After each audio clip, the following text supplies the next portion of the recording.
for this module, we'll talk about more on the extinguishment part lah, ataupun yang bagi pemadaman lah, walaupun bukan by bomber, tapi by us lah. We need to know how we extinguish the fire. Okay, for the content of this module, the first one will have a cooling, starving, smoldering.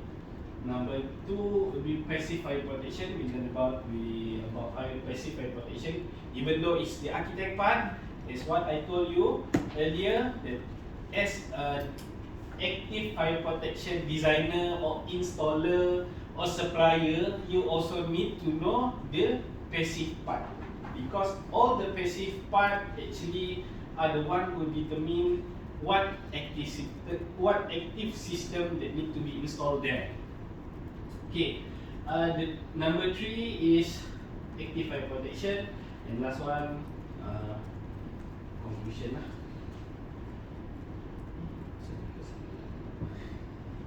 Okay, cooling, starving, and smoldering. Ni sebenarnya ialah nama kaedah lah. Cooling, starving, smoldering. Kalau kita pergi kursus bomber, pihak bomber memperkenalkan 3 kaedah lah kepada orang awam, yang mana mudah, easy for us to distinguish fire lah. Cooling, penyejukan. Of course, macam kita tahu tadi, when we learn about the element of fire, there is heat, right? Heat dalam salah satu elemen dia. So kalau cooling tu dia buang haba tu. Itulah. Introduction. Unwanted or unintended fire can cause a lot of damage. Hence, small unintended fire must be extinguished at the early stage. Maksudnya dekat sini, api yang kecil, kalau kita jumpa api yang tidak dijaga, tidak dikawal, walaupun bukan hak milik kita, padamkanlah. Lagi-lagi kalau kita jumpa kat office kita, tiba-tiba ada api. Lain lah kalau lilin, lilin tu memang intended fire. Maksudnya unintended tu tidak dikehendaki lah. Tapi there is a recent study about lilin, lilin yang apa nama? Lilin yang ada bau tu. Scented wax tu. Dia kata kajian terbaru kata dia tak bagus kan? Sebab dia adalah pembakaran bahan petroleum yang boleh menyebabkan kesan sampingan yang lain. Apart from you smell the good scent, you dapat another things that is unwanted things lah. Ini baca dalam tu iklan. The deep understanding of the fire science will help the engineers to understand how to extinguish fire. And like you install the gases system. How that gas can distinguish fire? Why don't you put LPG gas on top of that gas? Maksudnya macam tu lah. Why you use that gas? Why we use this gas? Macam tu. There is the relationship is just between these 3 types of extinguishment method lah. There are 3 common methods to extinguish fire. The common method to extinguish fire is to eliminate one of the element in the fire triangle. So these 3 are when you eliminate the element from the fire triangle, then it will determine one of these lah. Cooling, extracting the heat element in fire. Normally we use water. Sprinkler, what sprinkler do is they eliminate the heat lah and control the fire. Starving, lapar itu makan lah. Of course, when we talk about starving, it's about the fuels lah, ataupun bahan bakar or load, fire load. So if we extract all the loads, there will be no more fire lah. Macam kita buat barbecue kan, kalau arang tu dah habis, api tu pun padam. A passive technique usually use this technique by letting the fire burn all the fuel. Ni nanti betul kan? Maksudnya passive compartmentation. Passive. So saya sebut tadi compartment, kan you ada nampak fire door. Kalau berlaku kebakaran, that fire door must be closed. Sebab bila dia bakar sampai habis, maknanya habis yang ada dalam tu, dia tidak merebak keluar lah. And also smothering, extracting the oxygen. Sama juga, kalau kita tutup, Bila bilik ni penuh dengan asap, dia dah tak boleh keluar, this room will be out of oxygen. So that is smothering. Any element ataupun any fire extinguishing method mesti ada daripada 3 ni. Tapi kita belajar tadi fire tetrahedron. Ada satu lagi kan? Betul kan? Yang tu jarang ada kan? Yang keempat adalah the other method to extinguish fire are referring to the tetrahedron, interrupting the chemical chain reaction. Ni yang you banyak pakai, gaseous system. Bila you guna contoh, sebagai contoh, nitrogen paling banyak ada dalam udara. When you use nitrogen, you reduce the oxygen level in a room or in a compartment to up to 15 to 11%. Whereas human boleh breathe, tapi api tak boleh hidup. Nitrogen tu dia bring down the oxygen level lah. Oxygen masih ada, tapi you tak boleh lama sangat dalam tu. Nanti you pun akan rasa apa dia panggil, bukan mual, bukan lemas lah, dizzy tu apa lah. Dia ada istilah dia. Macam tu lah, dalam room yang oxygen level dia low lah. This is the 4th way lah. Normally kalau you cakap pasal padam biasa, you look at the other 3 way lah. This is the 4th way where we can use a system to distinguish the fire. Atau normally nitrogen lah. Ada gases, halon, dia pun interrupt the chemical chain reaction. Tapi halon dah tak boleh guna Halon bawah Kigali Amendment, Montreal Amendment, halon dah tak boleh guna. Revision of a Kigali Amendment, the latest revision, kita dah tak boleh guna HFC. HFC is being phased out lah. Masih ada sampai HFC FM200. Dah slow kan, dah phase out kan. Dia dah start slowly ni. TNB pun dah start slowly tolak. Now people are going for Novak 123 and FK 5112 kan. Betul tak saya sebut? FK 5112 dengan Novak 123 sama kan? Sama gas, sama type of gas lah. Ada is inert gas lah. Inert gas nitrogen tadi lah, argonite. Yang tu defermented lah. Kalau FK112 Novak dia in liquid form right. Ada is in gaseous form. Tapi you all supply lagi FM200.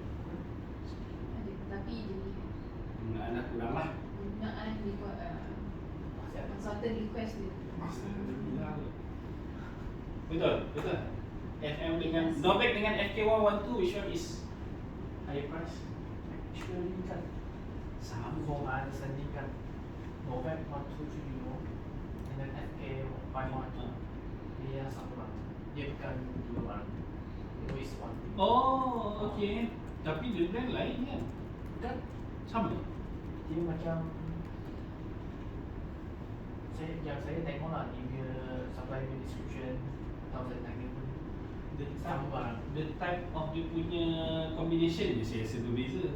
Sebab tu dia FK 112 tu dia 5-1-1 5-1-12 tu that mean dia punya combination of gases dalam tu. That is the different things lah yang saya faham. Sebab tu saya kata kalau gases, you need to go back to the principal person ataupun authorized person yang can calculate and also can endorse this drawing lah. Even though the consultant can design, tapi dia takkan boleh approve. Consultant must approve on the approval of the authorized person.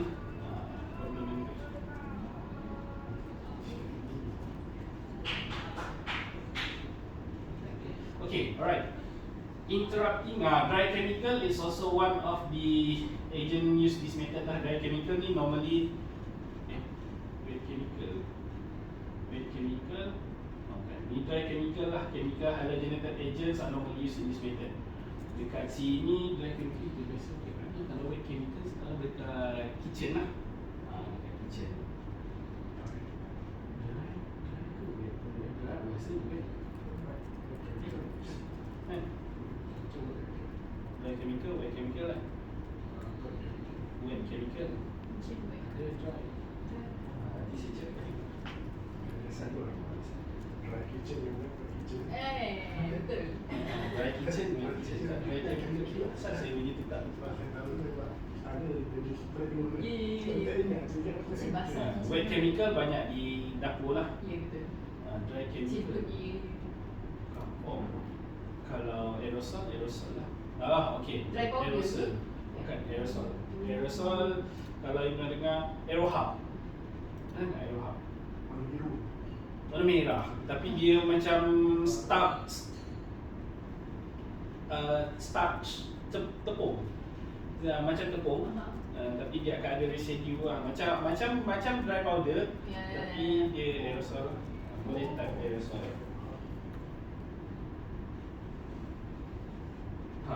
Itu tadi the 3 way you need to know is very simple lah sebenarnya. 3 dan 4. Yang keempat tu chemical chain reaction, which is you tak boleh buat dengan, kalau dekat rumah tu you tak boleh buat lah. Ada lagi satu kaedah, kita tuang dengan air buih lah. Somehow or rather air buih pun interrupt the chemical chain reaction dalam api lah. Sebab tu kalau terbakar tadi minyak panas tadi, minyak habis, masih terbakar, minyak habis. So kita boleh gunakan air buih lah. Dia kena kacau, tapi make sure air tu berbuih. Bukan you letak deterjen tu masih air, tak boleh, dia tak jadi. Dia kena buih. Buih tu baru dia kacau chain reaction. Sebab sama macam foam system lah. Buih. Dia bomba dia buat video tu, saya perasan bomba dia buat video, dia tuang air buih ke dalam kebakaran yang ada mengandung minyak lah.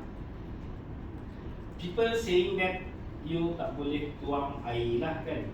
Kalau you tuang air guna baldi memang tak boleh lah, api tu takkan padam. Tapi kalau ada sprinkler atas tu, dia tetap padam. Sebab sprinkler tadi dia eliminate heat tu. Sebab masa saya buat eksperimen dekat Spade Adam dekat UK, kita ada pool of fire, dia tuang air, dan atas air tu we put fuel lah, and then we light up, besar apinya kan. Kita padamkan api tu gunakan sprinkler system. Kan orang kata tak boleh tuang air atau minyak kan, tapi kita gunakan air. Tapi dia bukan terus padam macam kita curah air. Dia ambil masa, bila heat tu hilang dia gone, the fire is gone.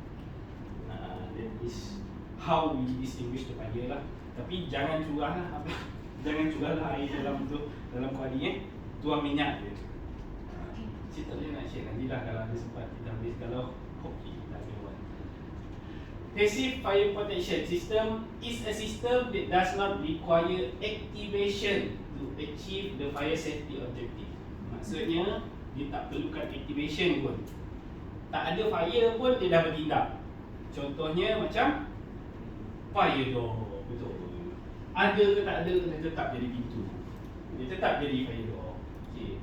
Fire protection, passive fire protection system is a system that prevent fire or smoke from spreading from one area to another area lah. Maksudnya tadi kalau kita ada wall, fire wall ataupun fire door, fire stops. Fire stop biasa fire stop, you know, fire stop. Kalau kita tebuk core, we core a hole to put in a pipe. After we put the pipe in, we need to put the fire stop there. That is fire stops lah. Dia bukan fire stop kan. Okay, fire stop. Kan? Fire stop, fire seal, fire stop, nama tu lah. Usually a passive fire system is designed by architect lah, by practice in Malaysia. But then kita kena tahu, as a fire engineer ataupun the one who deal with fire active system, you need to know the passive part lah. Tapi architect dia selalu kata active you design lah, dia tak boleh macam tu, dia tak datang macam tu, dia datang sekali. Why? For example, untuk building ataupun a compartment that have a 15 meter from a dead end, for example lah, you di dalam staircase, kita ada koridor. Contoh kita ambil kat sini. Ni bayangkan all of this are koridor. Kita sini ada pintu, for example, for instance. So ini adalah koridor. So dekat sini koridor ni boleh belok kat sini lah. This is dead end. from the door, you can turn off here lah. Maksudnya you boleh daripada sini, daripada tak ada apa ni dinding dia, you boleh pergi ke pintu, boleh pergi ke sini. According to the law under UBBL, jarak daripada sini ke sini, kalau tak ada sprinkler, kalau tak ada sprinkler, dia hanya 15 meter. Without sprinkler system. If the building is installed with sprinkler, it can be more. For example, mungkin twice 30 meter ataupun 45 meter. Macam itulah. Macam tu. Dia depends on the design method building lah. So, maksudnya tadi apa? Maksudnya the sprinkler system ataupun the active parts is also determine the length ataupun the passive part of the building lah. Kalau you tak install, dia jadi kurang. Secara logiknya, soalan saya, kenapa bila kita install sprinkler, jarak tu boleh bertambah? Soalan. Tadi dah ada kan? Sebab ada active fire Protection. juga. Apa yang menyebabkan kenapa? Kenapa tak boleh? Kenapa boleh? Kenapa tiba-tiba boleh? Apa faktor yang berubah? Kalau sprinkler dia akan reduce heat. Dia akan Reduce the heat kalau dia ada fire. tadi kita ada sebut pasal asset dan RSET. Bila kita ada sprinkler dan RSET jadi makin panjang. Jadi kita boleh tambah masa untuk kita membuat larian tu lah. Bukan membuat larian untuk lari daripada bangunan tu lah. Okay, we can run away from that building lah. That is the reason behind it lah. Sama juga kalau macam bangunan, kalau you have a restriction of area di mana you punya shielding dah terlalu rendah. Kalau ikut law, the shielding yang terlalu rendah tu you dah kena ada smoke screen system lah to maintain the clear height supaya orang boleh lari tadi. Kalau tak ada, lagi cepatlah masa larian tu. That is the passive fire protection system lah. Okay, I'm going to show you what is the example of the passive fire protection system. One of them yang saya selalu sebut is a compartmentation.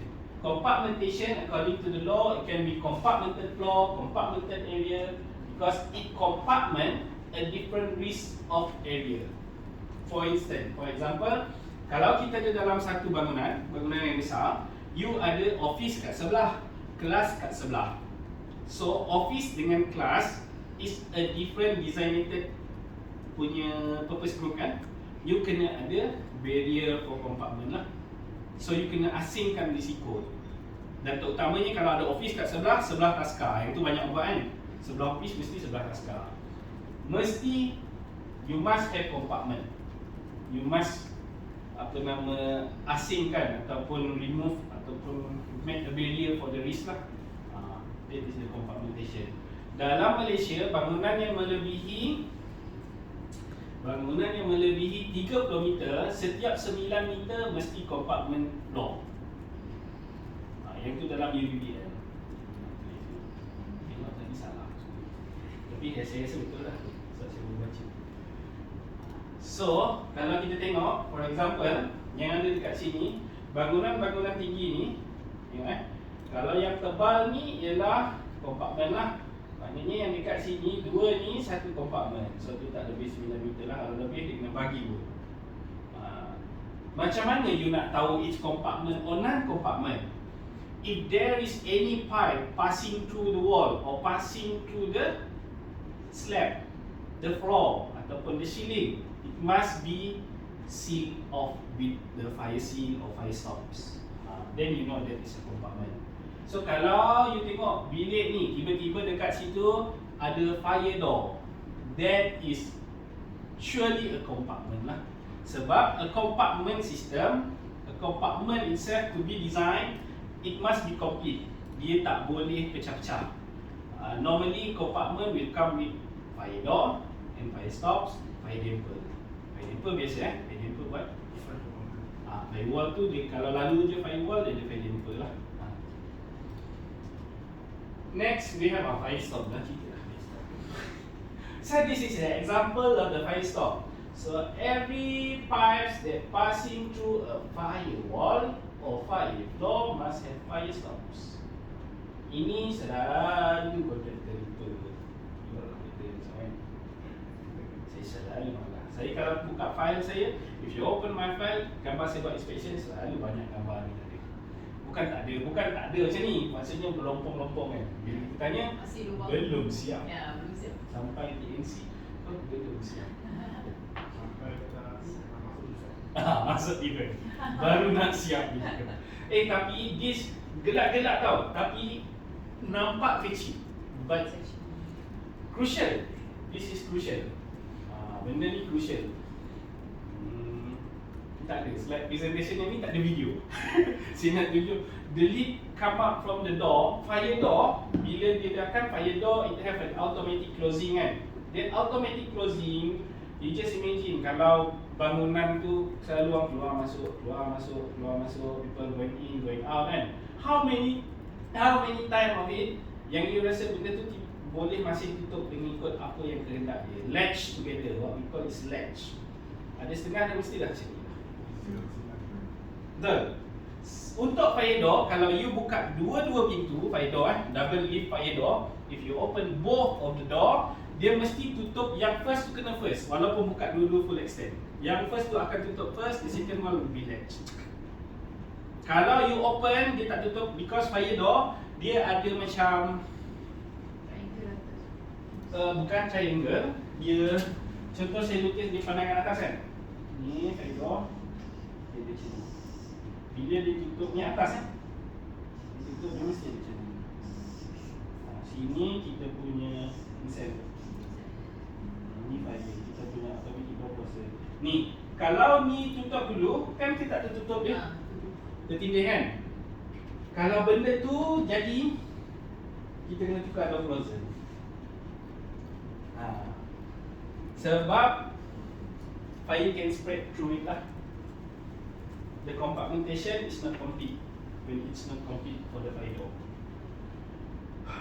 Okay, fire damper. Normally a fire damper is to ensure the integrity of compartment in the opening of a ducting system for air conditioning system lah. Normally dalam ACMB lah. Kalau ACMB dia tak liaise dengan fire punya team, dia akan misah. Selalunya dekat set siapa yang tengok ni? Koordinator lah kot Nanti MLT koordinator. Dia kena tengok ni. Ya, fusible link atau motorized. Tapi bomber dia prefer motorized lah. Sekarang motorized. Tapi kalau projek kerajaan, kita pula prefer fusible link. Sebab you fusible link kita maintain. Kalau motorized, itu yang normal lah tu gini. Ini macam fire door lah. Sebab fire door jarang orang maintain. Memang rosak. Memang rosak lah. Kalau you buat fire risk assessment tadi, selalunya hazard tu kat door lah.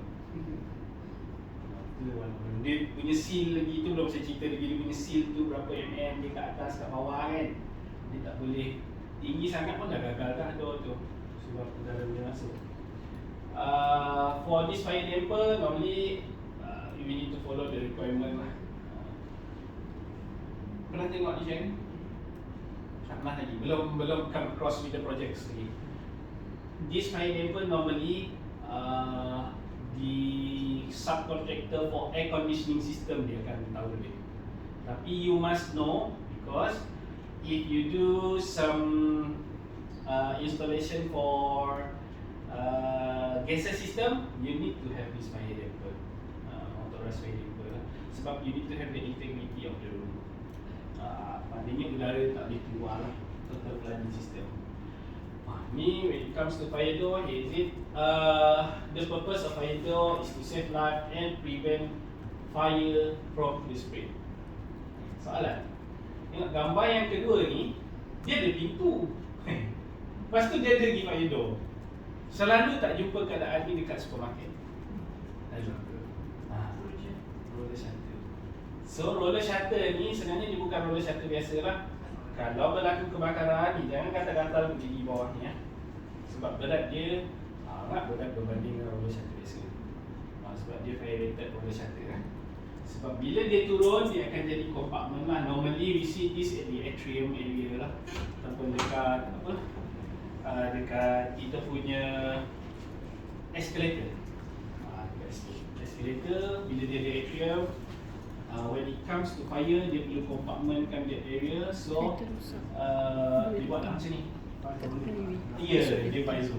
Dia kena compartment. Kalau supermarket, normally bomber dia allow 60 meter punya jarak untuk satu-satu compartment. Dia paling jauh 60 meter. Kalau macam mid valley kan besar.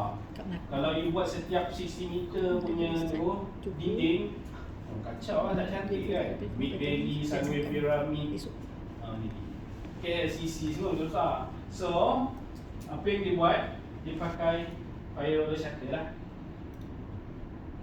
to have the compartment sebenarnya. But this is some sort, this is one of the active fire protection for the passive one. Tapi yang ni dia memerlukan activation lah. Yang ni pun selalunya dia jadi konflik sama ada dia nak bagi kat electrical ke atau electrical. Betul tak? Sama kan? Kat tangga. Tangga, ya betul. Tunnel? Tunnel jet tu kan? Ataupun compartment tu. Sama tu, dia akan jadi konflik. Ni kita nak bagi kat mechanical ke nak bagi kat electrical? Bagi kat MX.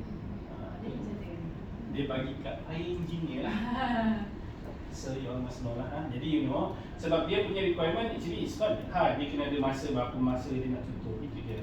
Berapa berat and how, what is the rating for the fire rated prints kan? Berapa jam. Kalau dinding dia 4 jam. Kalau pintu dia half the dinding lah. Kalau yang ni dia sepatutnya dia sama integrity dengan dinding. So it's 4 hours lah. Yes, should be 4 hours.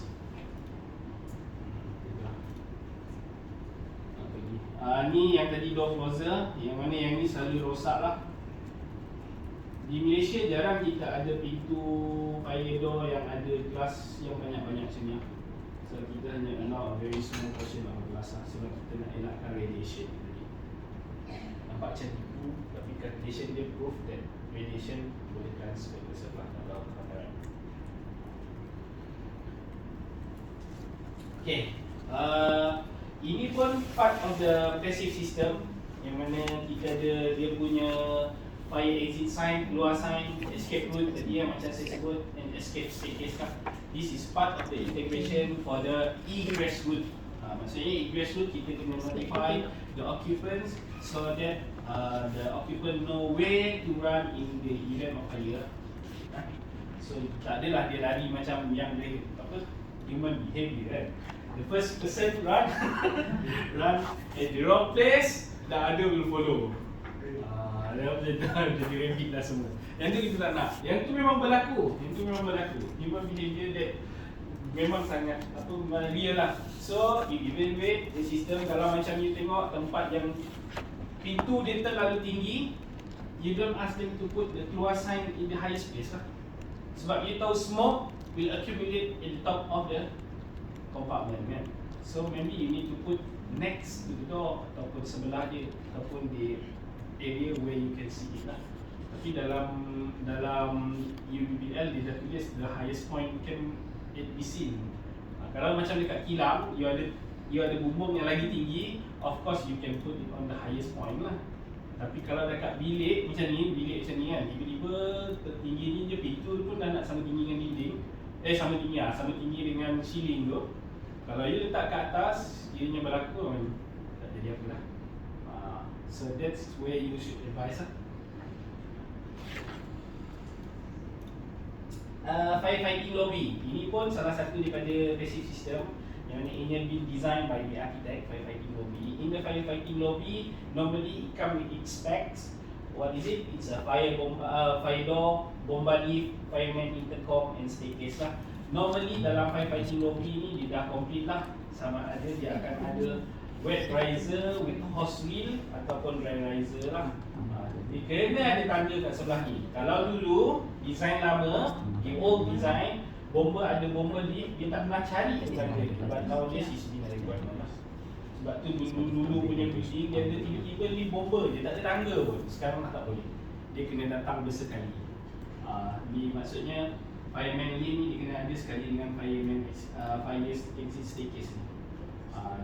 Fire door ni normal lah sebab ni compartment tadi kan. Lepas tu intercom, depends on the building lah. Kalau ada baik command center dengan how 30 meter tu dia kena ada lah. Floor plan ni biasa, ni pun kena letak lah. Dia punya intercom mesti setiap staircase mesti. Setiap staircase. And menghubungkan that staircase to the fire command center lah. Fire command center, you know what fire command center is, right? Fire control room. The new projects for government buildings macam mahkamah, if you hands to macam jumpa project government, fire command center cannot be the same as CCTV punya ni, CCTV punya room, control room. Dia kena asing. Sebab CCTV tu dia dah takluk bawah CGSO dah sekarang, dia dah kena asing. Kalau macam building swasta mungkin boleh lah kot, sebab dia tidak pecah area tu kan.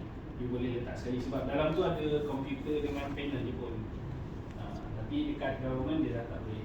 Sebab untuk CCTV tu, access for the CCTV is very sensitive data. Not everybody can access, but untuk access bomba tu everybody boleh access. Kalau dah tak boleh sangat, dia letaklah dekat luar satu tempat yang dia boleh control lah. Not meant to be compartmented. Okay, now we are going to look at the active fire protection system. Active fire protection system is a system that need trigger action to activate the system. The trigger action can be manual or automatic. Active fire protection system can control fire, prevent a fire spread or distinguish fire. Maksudnya beza dengan passive system, hardly to distinguish fire lah, can but hardly. Kalau kompartmen tu yang nak tunggu habis terbakar baru dia padam api kalau aktif ni api kecil ni dah boleh padam. Beza dia. Example of active fire protection system is like fire extinguisher, yang mana kita do a manual trigger lah. Kita perlu trigger the extinguisher untuk padam api. Fire detection and alarm system need a detection, berlaku kebakaran, ada api, baru trigger the system, baru heat detector detect a fire and the alarm system will ring lah. Next is hose reel system, sama macam extinguisher. Foam system is a bit different lah because dia perlukan activation and other sorts of activation.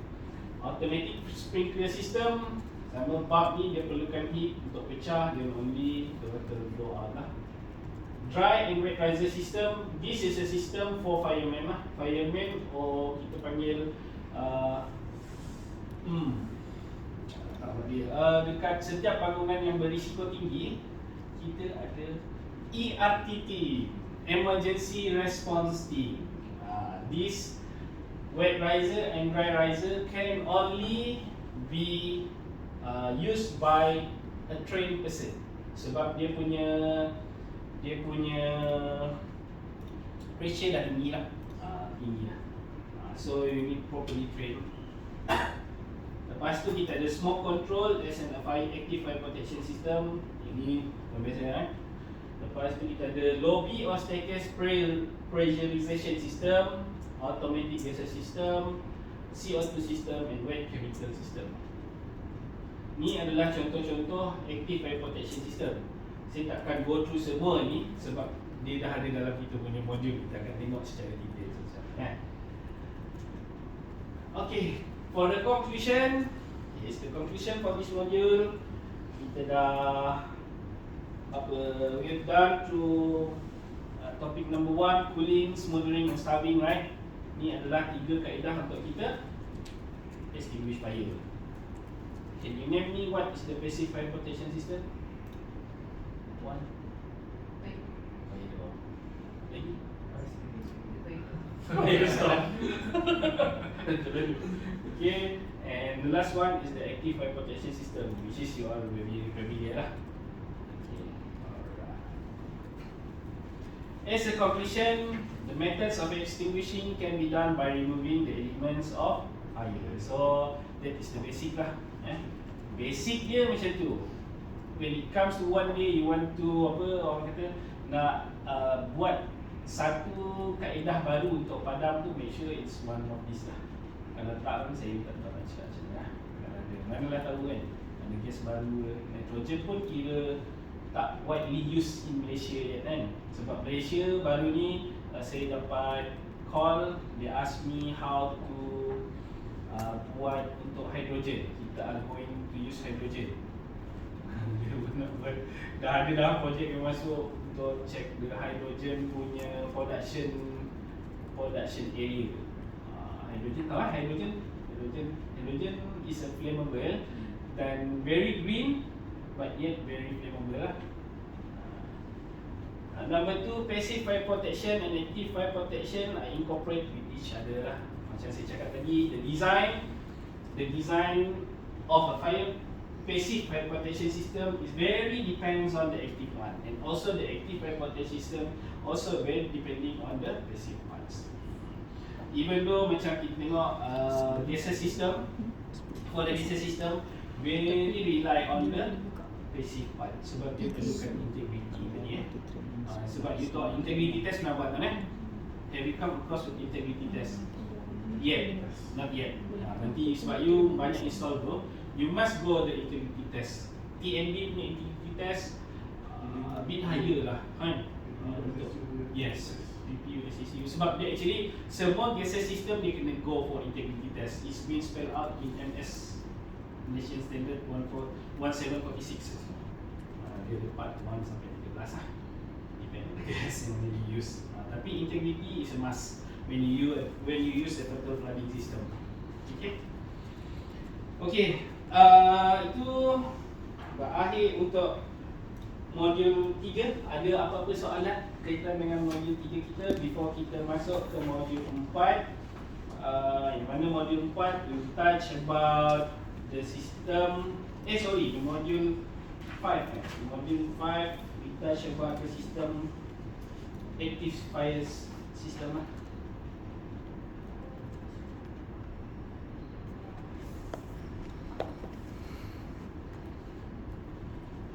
Kita take 5 sebelum kita teruskan, kita direct kita sampai pukul 4.30. 4.30, 4.30, 4.10, 4.20, hasil 4.30. Buat ni panjang sikit ni.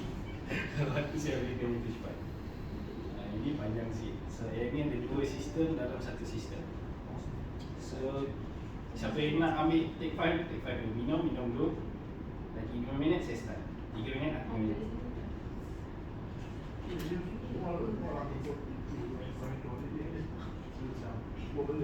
Wall 4 jam, door 2 jam. Ada door yang tak ada door dekat Malaysia yang 1 jam. Ada requirement 1 jam dalam law, tapi tak ada orang yang jual door 1 jam. Rugi orang tak nak pilih. Kalau 1 jam pun okey. 1 jam pun okey untuk door. Tak dia okey jadi. Sekejap di sini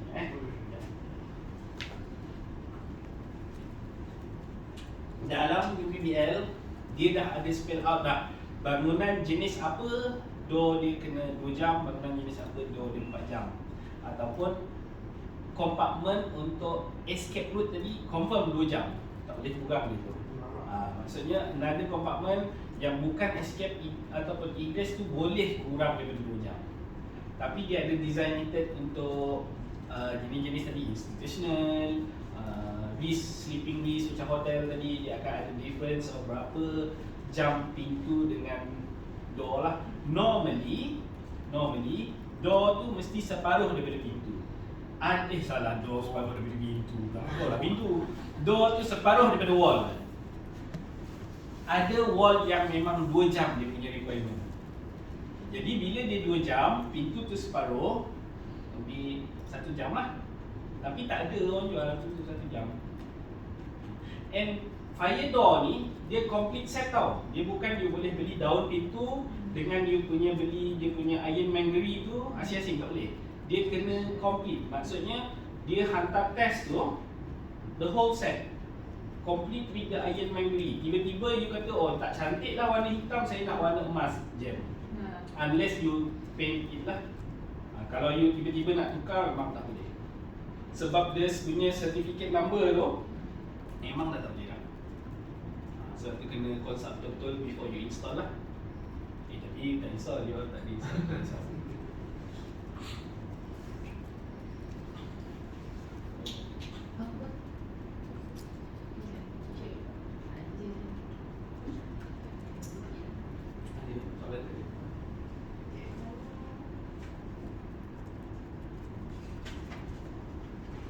Tanya je. Kalau saya tak dapat jawab, mungkin Cik Andi tak boleh jawab. Tanya je, kita take 3 je dengan dia orang bini. Sini. Saya just wondering, kalau macam dekat okay, kalau sekarang banyak macam bukan taska macam daycare, okay, so involve kids kan. So basically you punya tempat tu patutnya requirement. Betul.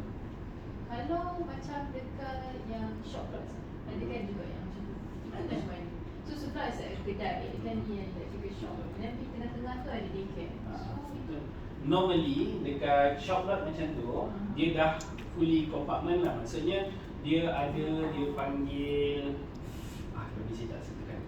Dia ada satu wall yang memisahkan antara this shop lot and that shop lot. Requirement dia, normally the requirement you need to have more than one egress lah. Maksudnya kena ada lebih daripada satu pintu untuk you lari. Sebab tu kalau you all perasan, bila ada taska dekat rumah, dia akan tambah satu lagi tangga dekat ni. Tapi benda tu tak berlaku sekiranya dekat shop lot, betul? ya. Dekat shop lot dia tak jadi. Sebab dia tak tambah pun tangga, lulus pula. They need to put extra precaution lah kat situ. Dia ada limit of number. Dia tak boleh ambil lebih-lebih. Sebab tu kalau macam dekat shop lot tu, kalau dia dah kata, oh tak boleh, pelajar kami dah penuh. Unless kalau dia tipu lah. Itu saya melepaskan diri. Maksudnya kalau ditipu number tu, dia tak boleh beroperasi sebenarnya. Dia ada limit dekat situ berapa orang. Sebab dia memang takkan boleh handle. Sebab macam tadi, untuk design satu-satu pintu tu, untuk satu pintu fire door, kenapa ada satu daun, kenapa ada 2 daun, kenapa ada yang pintu dia lagi besar. Sebenarnya ada pengiraan dia. Di mana kalau kita simulate as a mechanical engineer, when we simulate, kita simulatekan how many people can travel throughout that door. We need to have 1 door or 2 door or 1 bigger door. Sebab bila kita buat flow dengan movement of people tadi, macam human behavior tadi, then we know in 2 minute times orang dah boleh keluar lah. We need to have 1 door or 2 door. Dalam UBBL, dia spell out benda tu untuk pengiraan tu lah. Tapi pengiraan tu dia dah shortcut lah. Kalau we use for performance based punya sistem, performance based punya design system, yang mana kita kena simulate everything, kita perlu simulatekan flow of the people tadi. Sebab tu dia, tapi di Malaysia kita kata there should be no single staircase for a building lah. Kena ada 2 sebab dia kira sebagai discount one lah. Kalau normally kalau classroom pun dia ada 2. Kalau macam ni dia consider 2 sebab ni dia tutup satu ni. Betul tak? Betul kan? Tadi saya tak jatuh ni kan? Betul? Dia mesti 2. Betul. Maknanya sebelah ni dia boleh buka ni. Dia consider ni satu kompartmen sebenarnya. Dia tutup ni. Ni bukan kompartmen. Tu kompartmen. Tapi tu bukanlah pula. Itulah. Dia asingkan kat sini. Maknanya dia ambil kompartmen dia. Macam ni dia consider pintu yang sebelah tu satu penggunaan lah. Ni kita boleh buka kan. Itu calculation dia tadi lah. Tapi kalau macam yang shop lot tu, dia ada control element on the number of the student lah. Dengan cikgu kat situ berapa orang. Dia tak boleh lebih exceed the limit. Dia ada maximum limit lah. Dia panggil occupancy limit. Authority check tu. Authority check masa dia nak renew lesen. Tanya owner, pernah authority check masa renew lesen?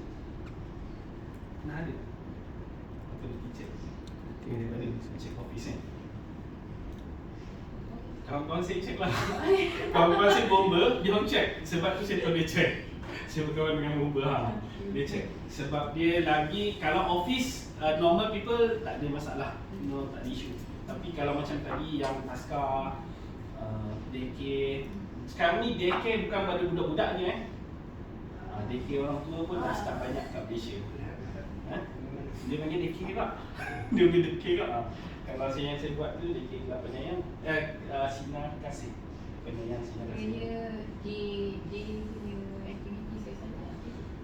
Pasti kan? Pastilah saya.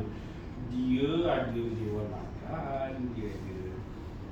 Nak macam recreational juga tak? Dia pun tak nampak lah saya, sebab saya punya tu belum buat operasi. Nanti kena sebab dia tengah dalam design. Tapi saya tahu dia dah banyak.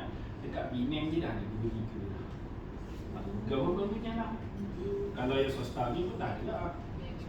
Tapi kau tengok old folks house lah. Okay, so we go for the module 5, design and principle. Ni first system. Okay, a bit dry, tapi kalau you biasa buat, you akan tertanya-tanya lah. Kalau ada soalan, terus tanya. You got question, just ask lah. So design and principle, fire detection and alarm system. So for the content of this module, we have the introduction and design standard, components in fire detection and alarm system, number 3, types of fire detection and alarm system, and then we look at the protection and coverage lah, and the zoning and how does the protection goes lah. And the last one will be the conclusion. So fire detection and alarm system. What is fire detection and alarm system? It is the system that function of a detection alarm system is to detect the fire at the earliest practicable moment and to give signals and indication so that appropriate action can be taken. Macam ni tadi, kalau kita tengok graf yang asset yang awal tadi, this is the first system. Kenapa saya letak sistem ni dekat mula-mula? This is the first system we react lah. Macam kita tengok video tadi lah. Video di pagi tadi. Di pagi tadi. Pagi atau petang lah. So, the first system detect and give alarm to other people. What the people should do is run away, not taking pictures, not taking photos lah. The function of fire alarm system is to give audible or visible signal to occupant of the building who may be at risk when there is a fire. Okay, macam saya cakap, there is a different for the audible and the signal. Kalau macam dekat hospital tadi, kita dah tahu dia ada beza kan. So you bear in mind, you jangan semua you pergi hantam audible semua, jangan semua pergi hantam siren kan. Sebab for example, kalau kita dekat kilang, you letak signal, orang tak dengar. Lagi-lagi machining process. Tak ada dengar. Do a factory visit lah. Okay, you know how the factory work. You some of them that's why there are some factory, what they do is they have a music dalam kilang, so orang akan aware juga dengan music. Tapi you dapat dengar music tu sama-sama lah kan, sebab you buat machining you dengan music. Mulanya pun saya pun tak tanya apa salah tu, music bagus juga kilang ni kan, ada radio. No, it's not radio, music ni sama dia cakap. Kalau ada emergency, music ni akan berubah. So all the people yang ada dekat kilang, dia dah aware dengan muzik ni, dia dah aware. So dia akan dibuat latihan juga. Maknanya bila berubah muzik tu, dia need to evacuate. Flashlight, saya pun tak tahu. Kadang-kadang this is study this is study, can be yet you can accept it or not. Kalau people tend to do the work, kadang-kadang you tak sedar pun. So kalau environment you tidak berubah, tiba-tiba you just pakai flashlight. Ada setengah tu machining tu memang, kalau you pergi machine shop bro, memang you tak dengar, keadaan lain tu you tak dengar, cakap tak dengar. Okay. Kalau macam ni is about 50 dB ke, 50 dB, minit 65, nanti 5 dB je lebih kan.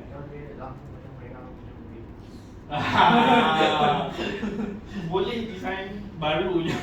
Tapi it's not that easy lah, it's not that easy to alert people. Kadang-kadang bila you put on focus on something, you tak sedar keadaan sekeliling. That's why you need to have a latihan, to have a course for it lah. You need to be aware of it. Okay, the fire and detection alarm system is a combination of different components such as smoke detector, heat detector and all the fire alarms lah, bells, relay module, alarm panel. Ini yang kita biasa buat lah. To design a fire detection and alarm system, you need to follow 10 schedule in DBPL. Macam tadi, you dah tunjuk kat depan tu, alarm type, audible or visual, and also what is the detection need. Either it's a manual or automatic detection. What is manual detection? What is manual fire detection? Pull station. Kan yang kalau pull tu switch. Bukan. Itu selalunya isolated Oh, switch. break glass. Betul, break glass. Tapi itu kita kita namakan manual call point lah.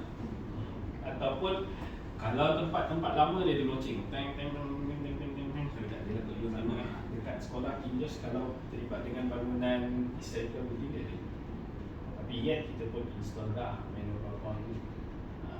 Bangunan lama, tahu tak orang dulu-dulu pada mati dengan apa? Pernah tengok tak dekat luar, kalau tengok kem-kem tentera yang lama kat luar tu ada satu gantung, ada 3 baldi di situ. Air, pasir. Oh. Satu apa dah? Air, pasir apa dah? Itu dulu punya kaedah tau. Air, pasir dengan ada satu. Dia 2 baldi ke 3 baldi. Dalam tu mesti ada air, ada pasir untuk padam api. Itu di old days punya. Kalau you pergi camp-camp lama ada lagi.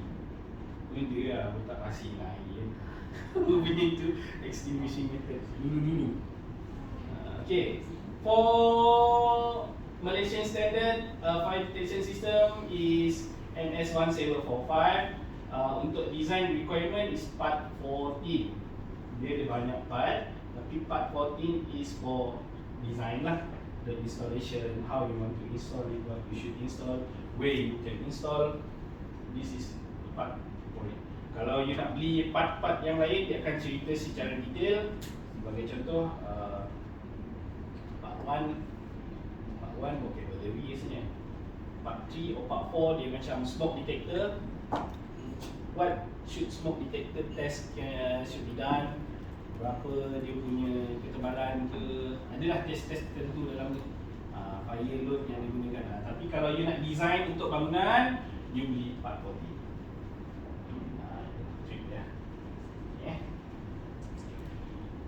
Fire detection components in fire detection and alarm system.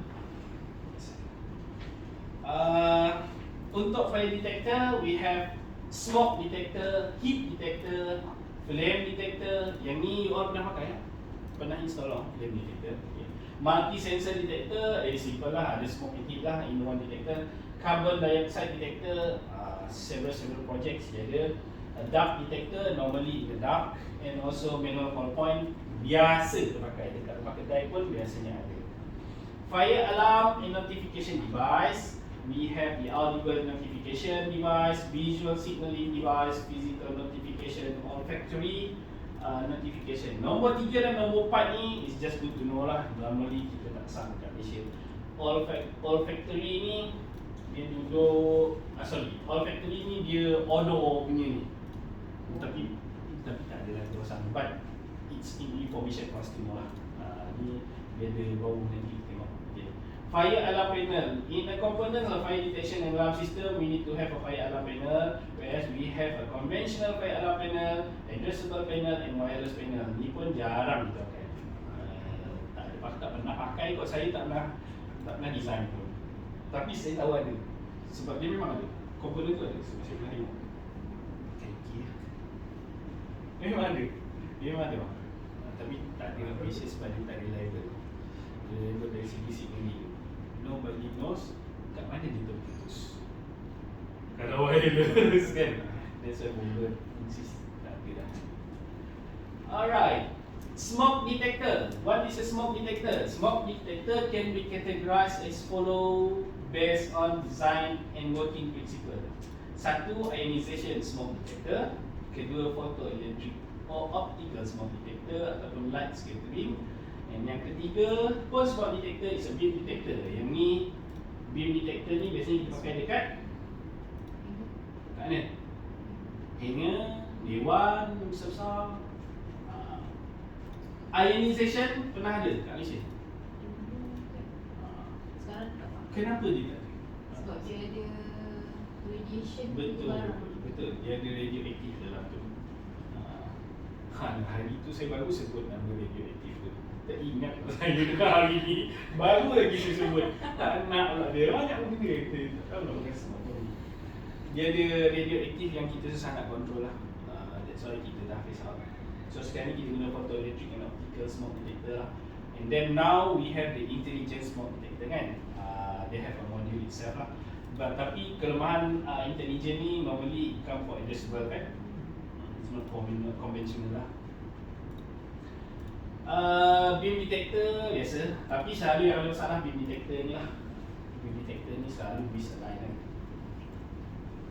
Itu kena yang tu biasa dekat site yang dah ada pengalaman. Kalau dia dah failure ni, dia boleh rujuk je lah. Simple je sebenarnya. Beam solution. Component in fire detection. Nombor 2 kita ada heat detector. Heat detector work based on the rate of change in temperature or specific value of a fixed temperature rate. Ni macam mana dia bertindak lah. Dia ada 2 logam.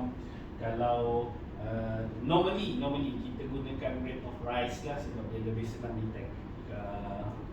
Fixed temperature ni selalunya dia sekali pakai je. Kalau dia dah detect tu, dia kena replace lah. Tapi rate of rise ni dia boleh ada rate of rise yang auto reset. Bila dah hilang rate of rise tu dia turun balik kan. So dia boleh padam. Itulah. DCC detector ni contoh dia. Tadi pun nampak kan principle tu yang bergerak-gerak kan. Dalam gambar tu dia tak bergerak kan. Ni scattered system macam ni. Tapi yang baru punya dia dah, the intelligent one dia dah differentiate ni kan. Putih dengan hitam tu dia dah differentiate. Itu saya tengok yang Honeywell punya produk.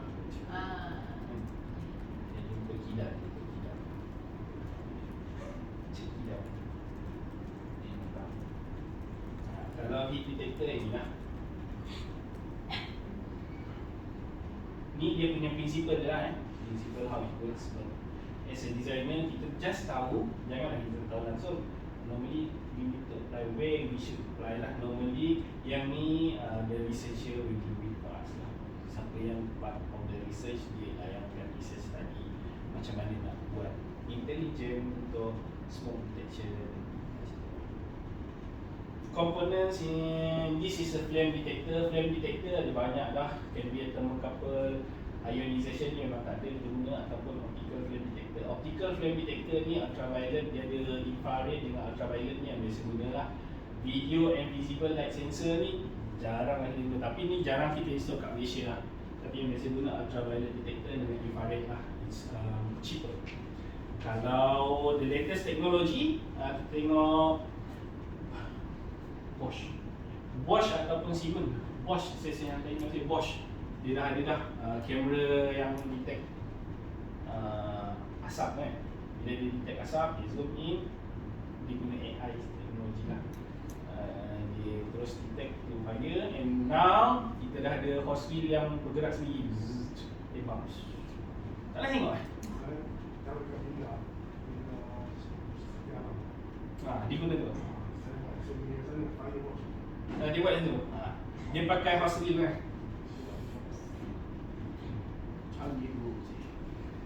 Saya sendiri pun tak pernah design pun. Tapi saya tahulah teknologi tu sebab saya follow all the technologies. Bila orang appoint you as an expert, nak tak nak you kena cari teknologi tu, you kena pergi jumpa orang. Saya kena jumpa kontraktor, saya kena jumpa supplier. Saya need to gain more knowledge. Macam tu lah. Saya kena. Kalau tak, nanti the government ask me, jom dah tanya kita boleh install ni tak? Saya tak tahu lagi ni, saya tak baca lagi. Janganlah tu berlaku, selalunya kita ada teknologi baru. Saya yang berbawa. Sebab saya need to have more knowledge lah. Sebab kalau tak, orang akan tanya awak demi saya. Sebab tu kena banyak pengawal. Tapi yang optical, yang film detector ni dekat Malaysia rasanya banyak diguna dekat offshore lah. Offshore sebab dia very high risk. Jadi dekat situ dia ada drawback. Contoh macam smoke detector tadi kan, yang optical tu dia tak boleh detect a smoldering fire.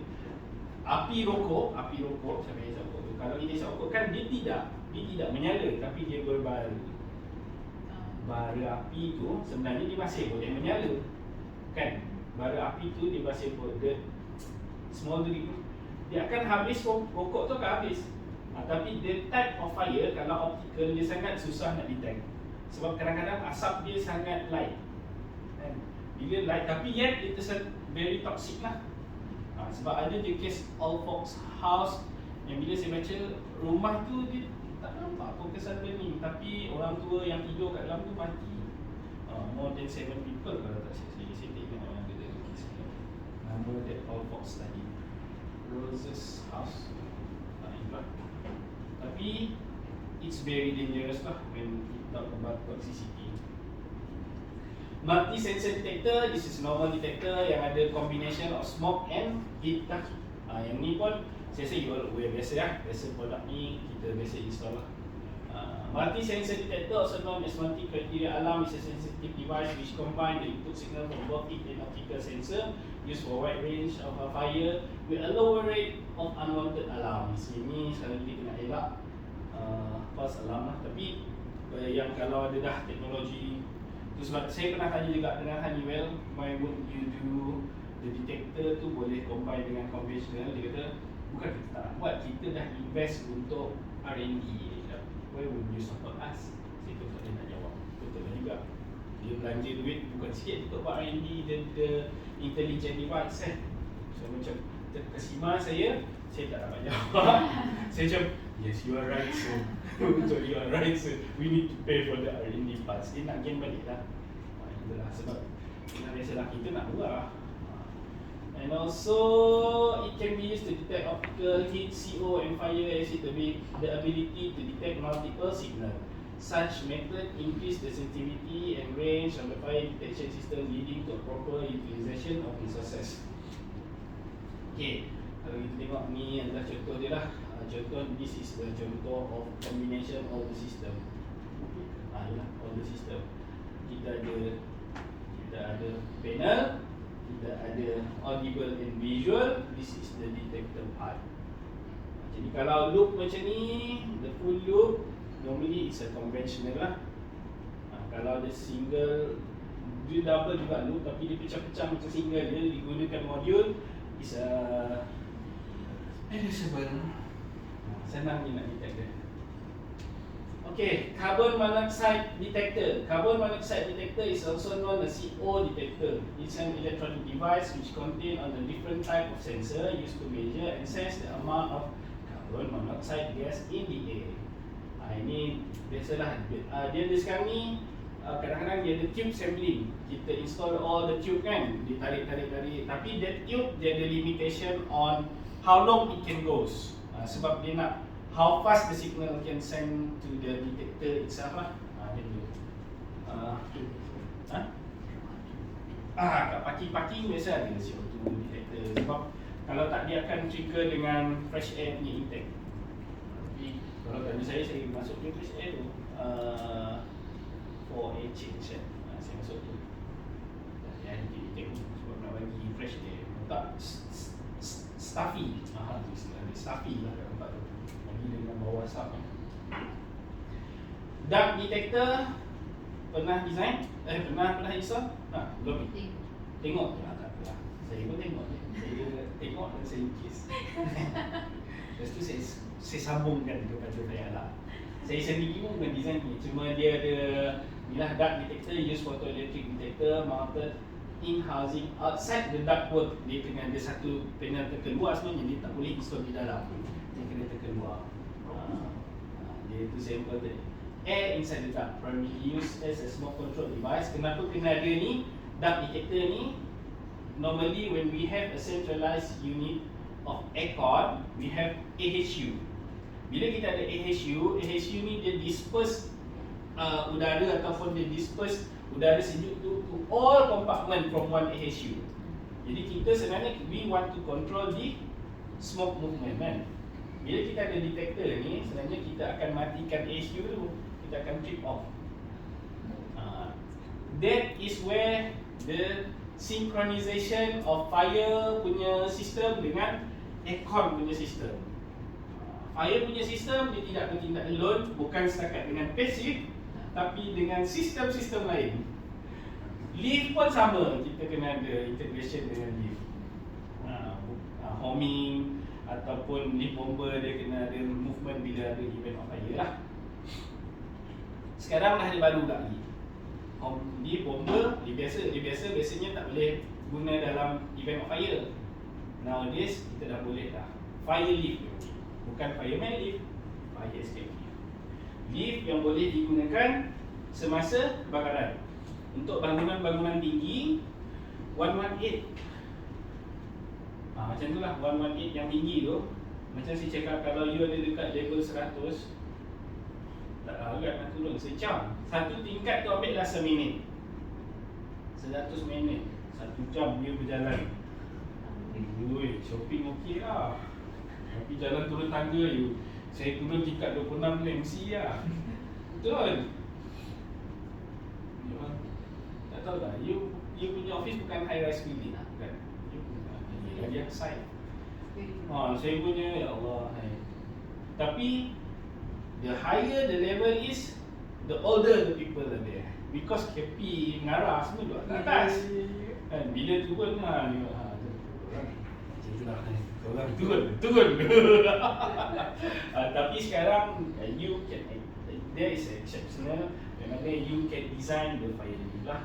Tapi there are requirement. It's not that orang kata, oh saya nak ada fire lift. The different price is very much lah. Kalau kita tengok lift biasa 200,000 je tu kan, supaya tingkat kan harga government ni lah, 200,000 dia dah double lah. Sebab bukan double kerana lift tu sahaja, because of the building you need to have a compartment inside. Shaft tu macam fireman's lift lah kan, shaft sampai atas itu. Next we have a manual call point. Yang ni selalu kita panggil break glass. Nowadays the break glass can be reset lah. This is the key to reset break glass. Also known as break glass is a device which is used to trigger the alarm circuit by breaking the glass or pressing a principal element. Saya ada satu case di mana semua break glass ni ada, tapi bila tekan semua tak bunyi. Ada, saya tak tahu ada problem dengan dia punya panel lah. The signaling device. Projek tu critical lah tu tempat dia, place of assembly. Place of assembly tadi kita tengok schedule bola kan. Itulah, lebih kurang macam tu lah keadaan dia. Yang paling top dalam negara lah tu. Jadi saya datang suruh buat assessment. Lepas tu dia kata, habis tu macam mana cik? Tanya saya, macam tu lah, kena lah repair. Saya hanya boleh bagi advice je lah. Make sure bila you advise for the system to be appropriate system lah, appropriate usage lah. Maksudnya dia dah boleh berfungsi seperti yang sepatutnya. Kalau tak boleh, what is the mitigation? Apa yang dia boleh advise? Apa yang boleh advise, sekiranya you nak buat juga event dalam keadaan you punya ni rosak, you kena hire some sort of people yang kena stand there. In case of event of fire, dia boleh manage the crowd. Place of assembly di Malaysia, ni cerita sampingan kejap Kalau di Malaysia, bila ada crowd, kita tak ada orang yang jaga sangat. Selalunya rela atau guard jaga macam ni, betul? Di luar negara, dia different tau. Dia ada satu baju, dia akan pakai, dia panggil crowd management. Dia orang duduk je, dia tak marah sangat. Sir, tak boleh bawa your bag, can we inspect your bag? Okay. Baju, kalau ada dia kata that event terlalu ramai, dia kata no alcohol, even though it's luar negara. Dan ada juga dia kata boleh alkohol tapi no hard bottle. Hard bottle maknanya tak boleh kaca tak boleh ni boleh. Then dia bawa tu dalam cup. Dan that crowd management, that crowd punya management tu, dia bukan manage untuk orang tak boleh masuk It's not just managing the people cannot go in or go out. They are managing in case of any incident. They will manage, stop, these people coming here. Come here sir, get out from here lah, yang sana panggilan. Jadi kita dah boleh eliminate the conscious of mind dalam human behavior tadi, where the people can just blindly follow the first person who go straightly to nowhere lah. So dia adalah crowd management. Dekat Malaysia dia tak sampai lagi. Mungkin itu adalah bisnes. Sebab kita dah banyak konsert. Kita dah banyak konsert. Kalau you tengok konsert ni, konsert dekat Malaysia ni, saya lah yang saya tengok, saya tak pergi konsert, saya tengok kat YouTube lah. Tengok kan, saya tengok live lah perspektif saya. Saya tengok baru ni dia ada buat kat Bukit Jalil kan. Dia buat dekat tengah padang. Betul? Dia buat kat tengah padang. Crowd tu ramai gila kat depan stage tu kan. Ramai tak tengok konsert. Malaysia dia ada crew. Tapi crew tu bukan fire, crew nak jaga arti jaga. Ya, itu lain. Itu part time. Kawan saya ada seorang, dia bodybuilder. Dia jadi crew tu lah. Dia crew. Ada kawan kawan tu dia yang senang lah. Hmm. Dulu selalu ajak tu pergi tiket free. Nanti kena ni lah. Kena cerita semua. Betul. Kalau you tengok, kenapa? Because that crowd management pada saya sangat penting lah. It falls under MS 1183. Kita janganlah kata crowd management only. In case of fire incident ataupun any building collapse incident, we don't know. Memanglah engineer kat Malaysia bagus, design semua okey kan. Tapi kita tahu seismic tu boleh berlaku bila-bila ataupun gempa bumi ataupun any falls ataupun apa-apa insiden boleh berlaku. Dan Malaysia are going towards that. La ilaha illallah, tak nak keluar juga. Pengurusan bencana tu dah pergi bukan kepada bomber je. Dia dah pergi kepada orang awam dah sekarang. Maksudnya disaster management. They are master and degree in disaster management now. Industri tu dah ada lah. Cuma belum widely spread lah. Tapi dah ada. Kat lagi saya. Boleh ke saya? Boleh. Sebab itu tak ada interest kat saya. Sebab kena ada. Sebab dia safety. Cuma tak ada body yang regulate lagi lah. Maksudnya tak ada orang yang bomber ke regulate ataupun nanyos ke ataupun polis ke, tak ada. Okay, next we go for the audible notification device. We have bells, horn, sounder, chime, siren and speaker lah. Suka saya nak bagi tahu ni semua bagi bunyi lah.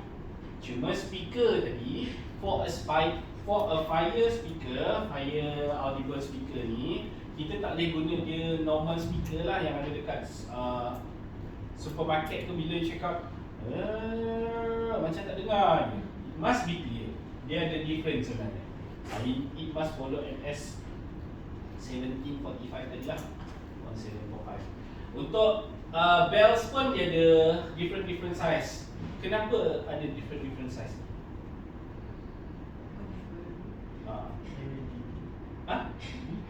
DB? Difference on DB lah. Dan normally bila you tengok designer, dia akan install follow MCP dan follow Hosby, betul? Adakah ini cukup? You rasa cukup ke? Some designer, they put a very small bell in a very wide place. Okay. Bila you sampai, you buat TNC macam mana bang? Kalau you tak pernah je. Saya pakai handphone je. Handphone kita boleh download apa nama? Meter, sound level meter. Kita pegang tu, kita pergi. Because dalam MS, tu dah sampai design lah. Dalam MS tu disebut every part of the building must have 65 lah minimum. More is okay, but not more than 120. Sama lah juga dengan bells tu. Kalau dia dah kita install ni dekat hujung sana tak ada.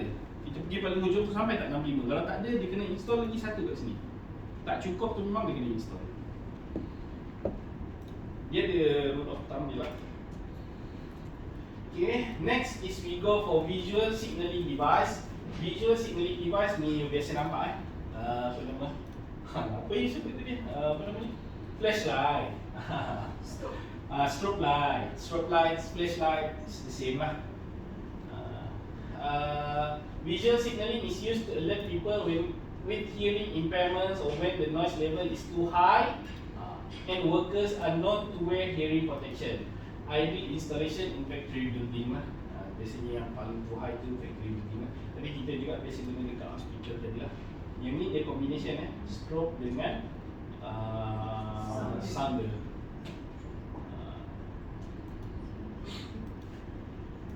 This is a good to know. Yang ni normally dekat hotel lah, bed shaker ni. Tapi dia tak ada lah normal dekat Malaysia tak pakai pun. Luar tu tak pakai pun, dah tak pakai sangat lah. Sebab kita pakai more on alarm lah. Tapi what happen if you have orang yang peka tengah tidur? Macam tu ni lagu ni Dia kat katil kan? Bed shaker dia combine with the phone lah. Tapi yang ni jarang lah kita buat. Tapi you need to know, normally the designer dia tak buat lah Tapi Iman, saya pun tak tahu sebab you all pun design macam-macam building. Manalah tahu you betul-betul satu hari you tend to design a sleeping list with people who don't have a hearing aids kan. Orang ni tak boleh dengar pun. Dia tidur dekat situ. Asrama orang pekak. Ha, kau. Then, if you have asrama orang pekak with a very high ataupun multi storage punya building, you better need to have this lah. That's why you need to know lah. There is such thing yang boleh kejutkan orang.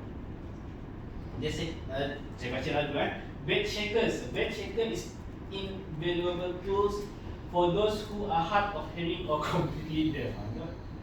It placed under a pillow or under mattress. The bed shaker will produce a vibration that awakens a sleeping individual.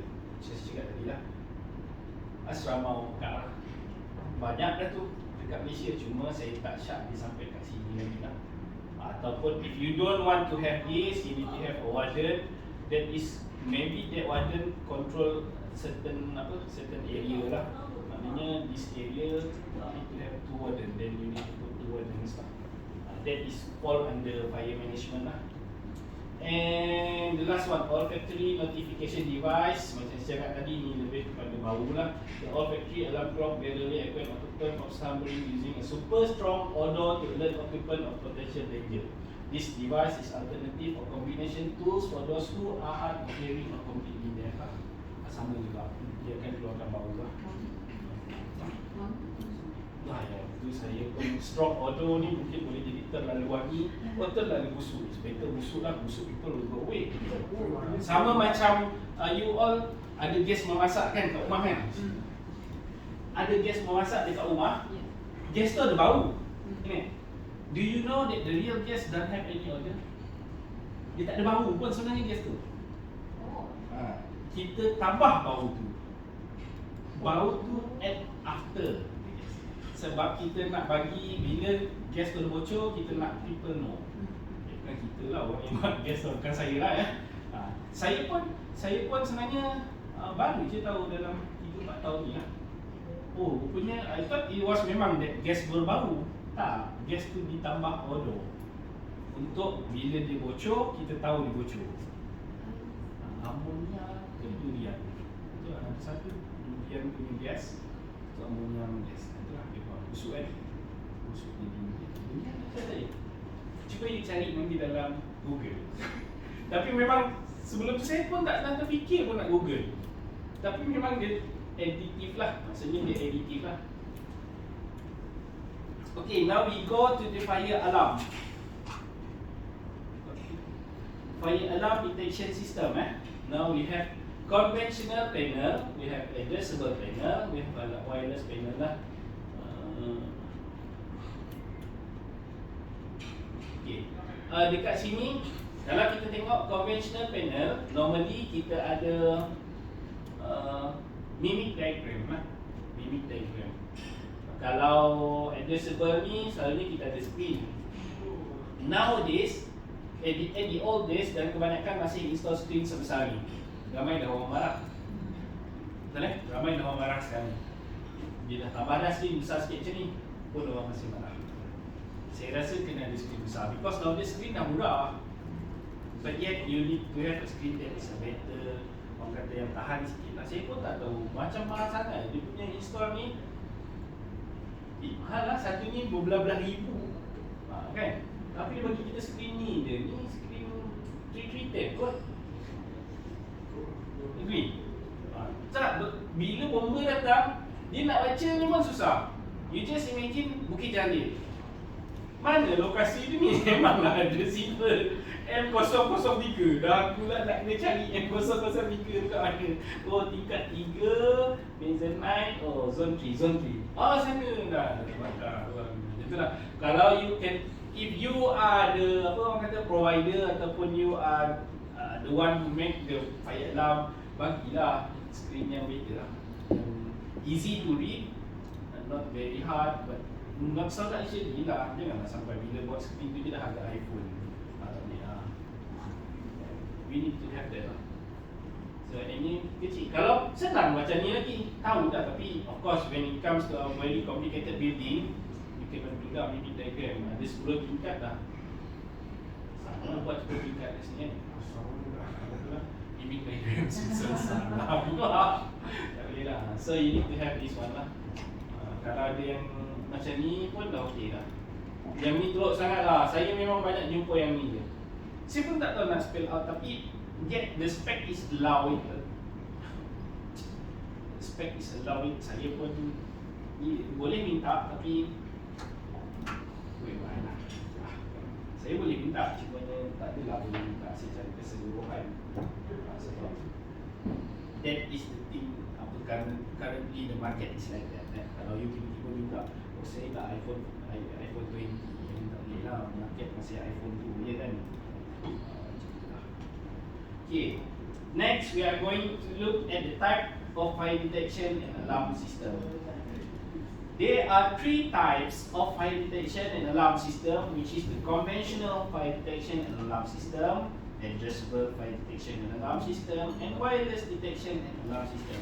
Normally, we use the number 1 and number 2 detection system lah. Why we don't use wireless fire detection alarm system ni? Sebab macam tadilah saya cakap, the reliability lah. Whereas we don't really rely on the signal for the wireless, unless bomba dah accept for mesh system lah. Nowadays we got the mesh system lah. Machine. Dia buat jadi dome, electric signal untuk wireless tu, dia dah jadi dome, dia dah jadi besar coverage dia. Ataupun Wi-Fi 6. Wi-Fi 6 kan, sekarang we go for Wi-Fi 6. Tak biasa dengar, jarang install. Yang tu pun saya tak boleh nak elaborate more because I'm not the expert in that area lah. Tapi saya tahu dia ada that kind of wireless punya teknologi. Normally kita masih tetap guna conventional and addressable fire detection and alarm system. Conventional fire alarm system. In conventional fire alarm system, the device such as detector, sounder, call point are connected to the control panel through separate wire or cable instead of share one. The connection of the detector, sounder and the input are separated by zoning for ease of detection. Dalam kita membuat addressable pun kita guna zoning, cuma a bit different lah. Lagi kalau macam conventional ni, one loop for one zone. It's easy for us. LED are installed at the control panel with limit diagram lah, macam ni lah. For simpler building, we used to have this one lah, so it cost a cheap. Sangat banyak beza lah. Cost conventional dengan addressable. Addressable dia, betul kan? Sangat beza kan? Okay, this is conventional punya fire alarm system punya detection ataupun wiring circuit. It's just a simple circuit. Dia ada looping. Normally this loop dia tak boleh lah, kalau terputus satu dia kacau signal yang lain lah. Normally it's on a twisted pair. And yet for the output, dia akan kena ada output lah. Tapi ni pun dia boleh hantar signal kepada AHU dengan ni, tak ada masalah dia boleh hantar signal. Next is addressable fire alarm system. Macam tadi kita ada in addressable fire alarm system, all devices such as detector, call points and alarm bells are connected in a loop system to the fire control panel, and each device has an address. Yang ni kenapa kita boleh addresskan dia, kenapa nama dia addressable, because all the detectors and sounders are addressed. Maksudnya ada IP yang tersendiri. So you can know exactly where is the one that trigger lah. This way is very easy to find the exact location of the device which has been triggered and the connected circuitry. The basic idea behind this loop is in the case of fault on this small portion of the system affected, while the rest will work properly with the help of isolation module. Module ni setiap ada ni lah, kita asingkan lah module untuk input or output lah. Just share, saya ada satu projek historical building dalam KL digunakan addressable system dan dah di-isolate semua. Sebab dia kata ada satu bahagian dalam building tu selalu false alarm. Setiap kali dia orang pergi kat situ, dia kata macam ada entity. There's entity there. Is it a ghost sebenarnya? Dia pun tak tahu. Mungkin itu adalah asap sebenarnya. Sekarang ni kita tengah mohon bajet lah untuk buat balik lah alarm system. Sebab saya kata this is crucial. You punya building dah lah historical, you pergi isolate you punya alarm system. Kalau berlaku kebakaran, it will detect anything. The fire will spread, kan? Ada sprinkler pula tu. Ada sprinkler, bangunan lama. Ada sebahagiannya kayu. Jadi it's a very hazardous building lah. Kalau you dah pergi isolate lah kan. Lepas tu dia pula open that building to other people to rent the building lah. Macam tu. Jadi saya kata this is crucial lah. You must fix it. Kalau you kata ada APT, you must halal the APT lah. Kalau tak pun you carilah. Saya dah jumpa dah. Tapi saya tak boleh tak bagi tahu. You guna the intelligent one, which is from Honeywell kan. Tak boleh lah macam tu. Sebab dia open handle kan. Dia guna pada pandai dia lah buat. Okay, addressable fire alarm system. This is the example of the addressable fire alarm system. Dia punya wiring pun digunakan addressable ni lagi simple. Digunakan apa nama kabel? Yes, kabel kan. Untuk hantar signal. Dia tak carry power yang besar pun. Ni example dia lah. Kadang-kadang kita kena ada repeater lah. Repeater ni normally dekat house kan, dekat house ataupun mana-mana tempat lah. Kalau ada certain building dalam satu kawasan, kita ada rumah guard, situ kita ada repeater. Ataupun situ ialah kita punya main fire alarm panel. Yang lain tu adalah sub. Wireless ni saya tak nak go through sangat sebab ini boleh baca dan yang jarang kita install lah. Tak ada pun, tak pernah saya come across installing this lah. Tapi dia memang ada. Dia ada. Sebab dekat rumah apa nak install kan. Kalau kita ada rumah 3 tingkat mana tahu. Jadi boleh install wireless. Sebab yang banyak device yang boleh detect yang pakai bateri pun sekarang ada wireless signal. Dia boleh connect to each other. Fire detection and alarm system. Now we look at the protection and coverage. Macam mana designer design the fire system. Tapi saya tak adalah ajar design sampai you kena calculate kan. Maknanya you aware macam mana, kenapa dia ada kat situ, kenapa dia ada kat sini. Macam tu lah buat. Alright, fire alarm and detection design. The design approach. Fire detection and alarm system are designed to detect fire and provide warning to allow appropriate firefighting action to be taken before situation gets out of control. Maksudnya, kalau kita ada fire alarm system ni, kalau if there is a ERT team, they must respond first. Bila dia dengar alarm je, tengok dekat panel, oh ada kebakaran dekat sini, dia pun terus berlari ke tempat tu, dia pergi padam api.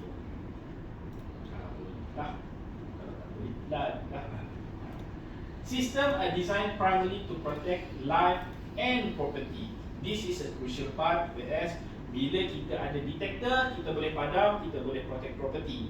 You can assign people to have guard there 24 hours and give them a proper training in case of fire. In case of fire alarm is triggered, they can distinguish the fire. Itu dia punya the main idea. Ataupun bila ada bunyi itu, if the life protection only ada bunyi, cabut lagi. Okay. Therefore, each fire alarm and detection system must be specifically designed to meet the requirement for each building. There are type of classification untuk property untuk protection. There are category. Kalau ni biasanya dekat catalog, dekat design dengan provider alarm detection tu lah. Dia ada kategori P, property protection, L, life protection, and M, designed to be operated manually. Yang M ni dia ada kategori dia design lah. Maksudnya that building you want to be property protected or just a life protection system lah. Okay, this is how you design it. Category P. The objective of category P system is to reduce a minimum the time from the ignition of fire of the arrival fire brigade. In P1 system, fire detector should be installed throughout the building. Kalau P1 ni, dia kena install semua. Tapi fire alarm system ni, dia memang kena tie up dengan, selain daripada yang ada dekat building tu, dia kena tie up dengan fire brigade punya station. Kalau bangunan designated building, cuba tuan-tuan buka belakang sekali. Saya ada include in all the notes yang saya rasa wajib tuan-tuan tahu. Saya tak masukkan designated building.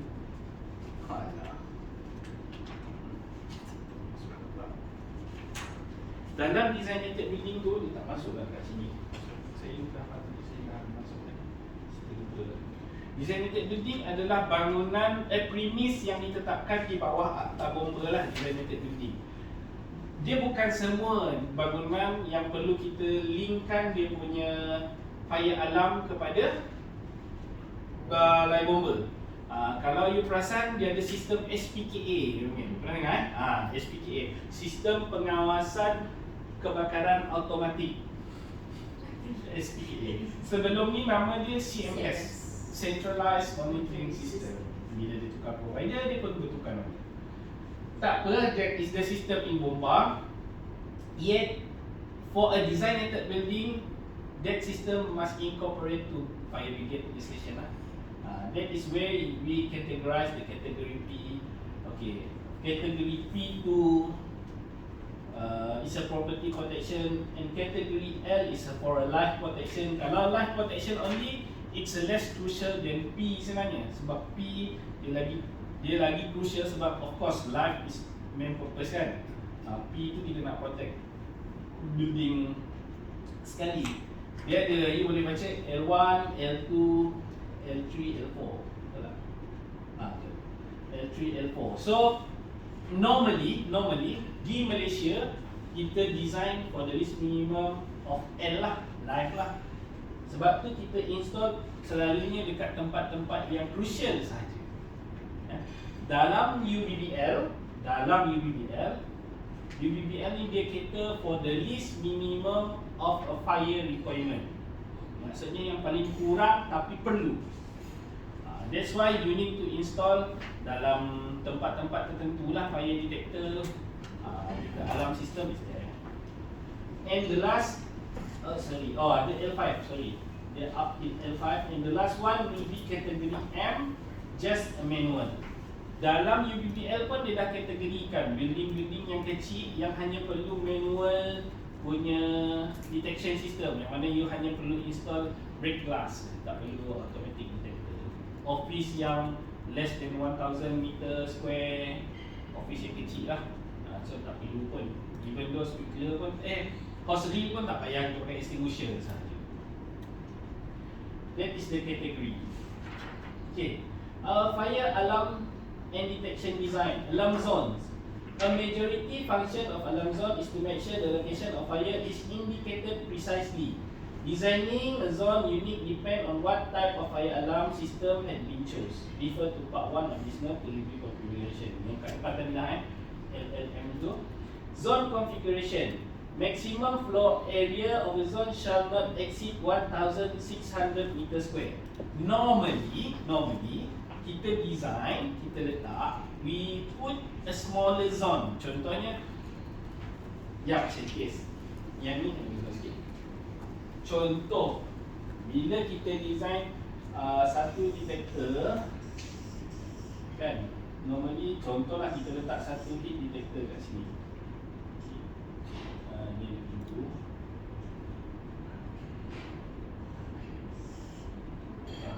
Ni ada pintu, kita letak heat detector kat sini satu. This is kita dah consider dia satu zone sebab kita namakan dia bilik. Contohlah bilik kan, bilik bla bla bla. This is considered a zone for us to detect lah. Tapi untuk kilang kan dia besar, kopak pun sama juga besarnya, cuma consider this is a room, this is a bigger factory kan. Itu dia jadi kecil juga sama tu. Lah.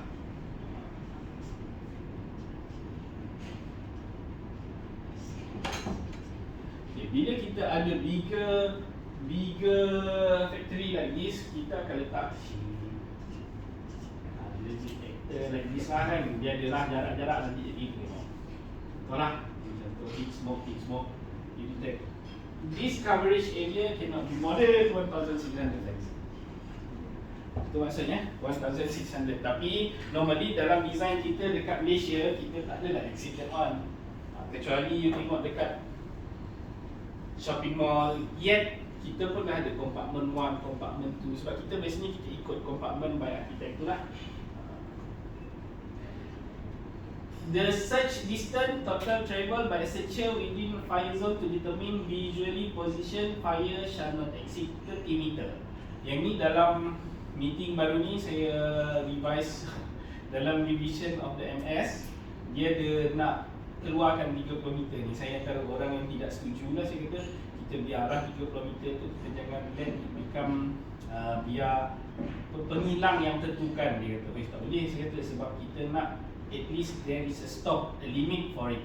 Kalau you dah ada kajian, you kata people can go more than this area, kita nak control the zoning, then it's okay. Tapi you sekadar nak buat barang you boleh pergi jauh, tapi you tak kaji effect tadi kan. Kan human behaviour, you kaji the compartmentation yang boleh lari tu, you boleh detect sebesar-besar, you boleh bagi sepanjang-panjang tu, tapi bila tak ada compartment, you susah nak control. Kalau macam phase evacuation tadi, kalau mass evacuation okey lah, bunyi semua. Tapi phase evacuation, itulah maksud saya. Bila saya tu, dia orang setuju lah untuk kekalkan 30 meter. Saya hanya akan tolak bila ada kajian terbaru lah.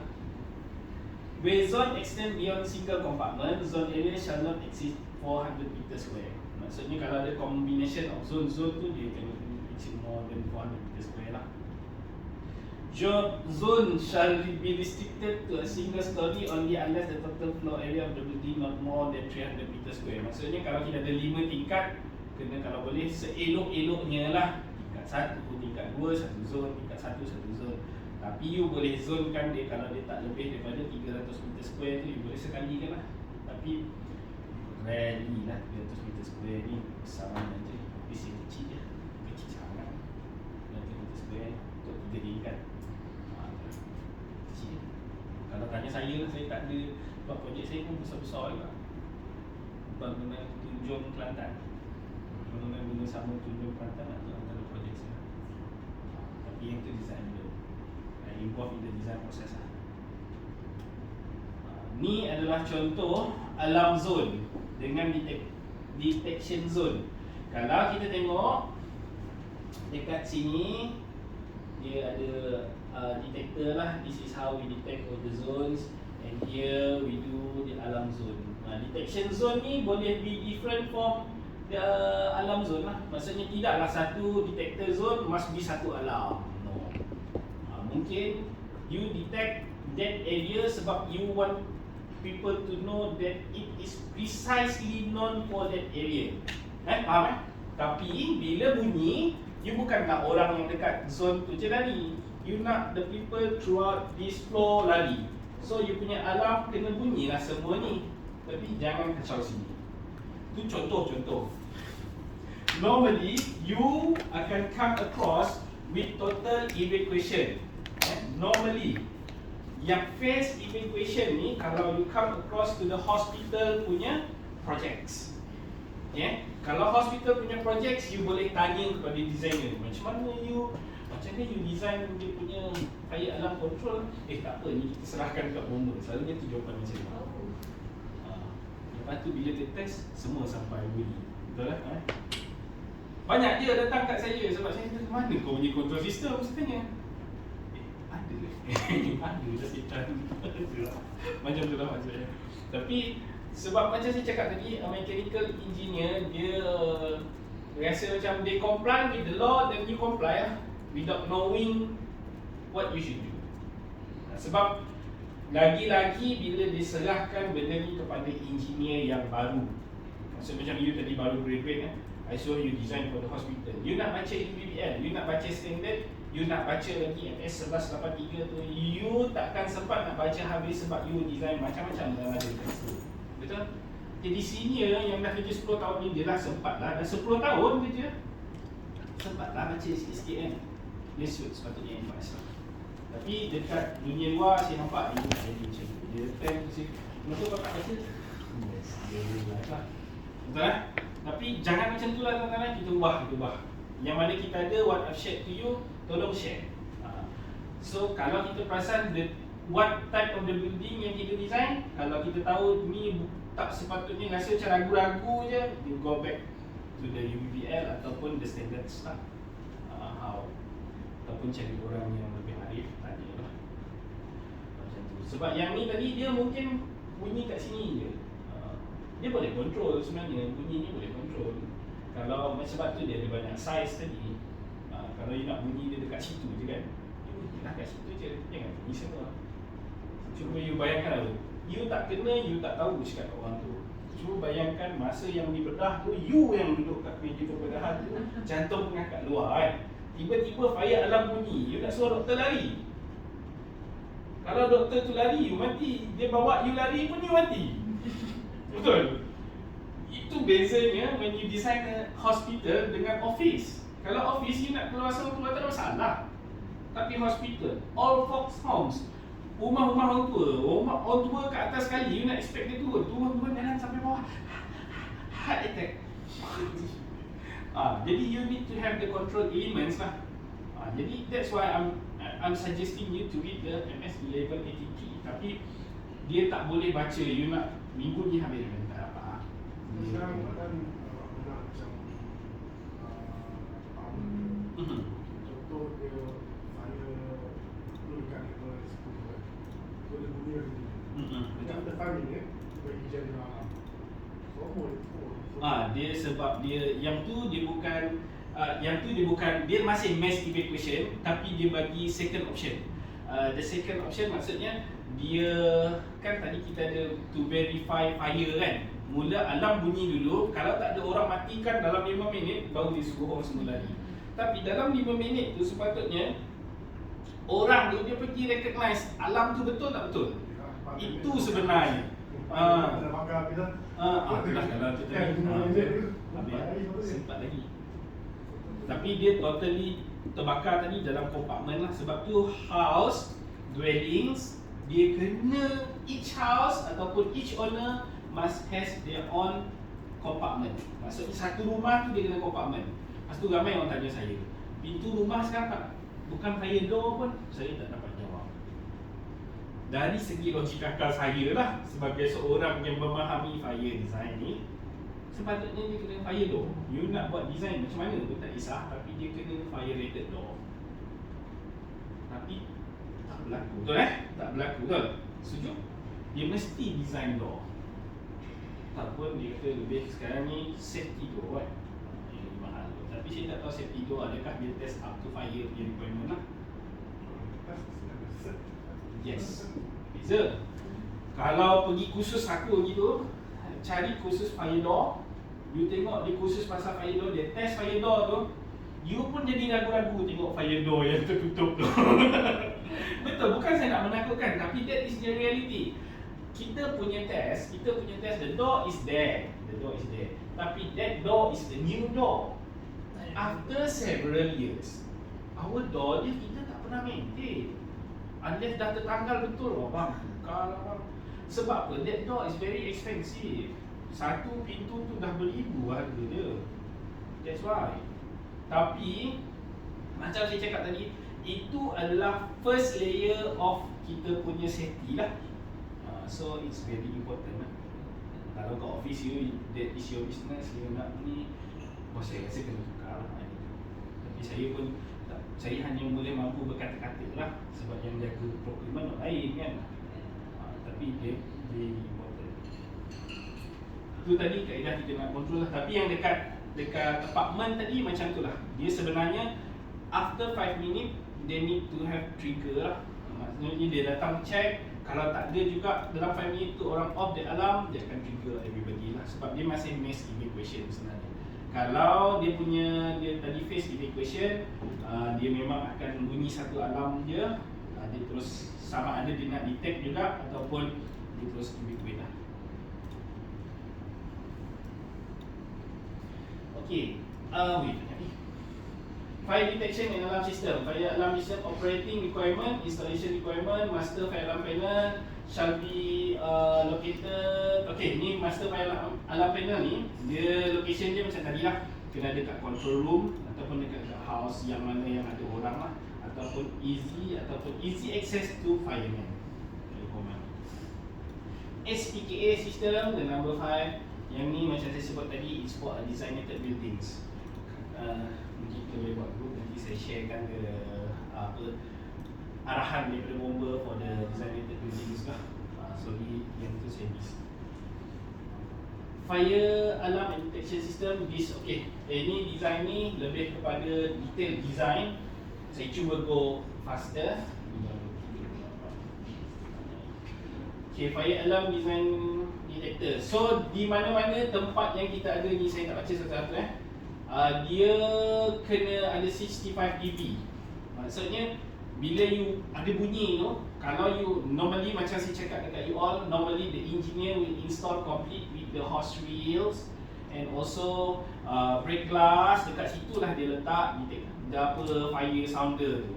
Tapi if it's a very wide building, you check back with the manufacturer how much is the audible there, and then you boleh kira. Untuk 10 meter dia makin kurang 5 dB ke saya untuk 10 meter ke 20 meter.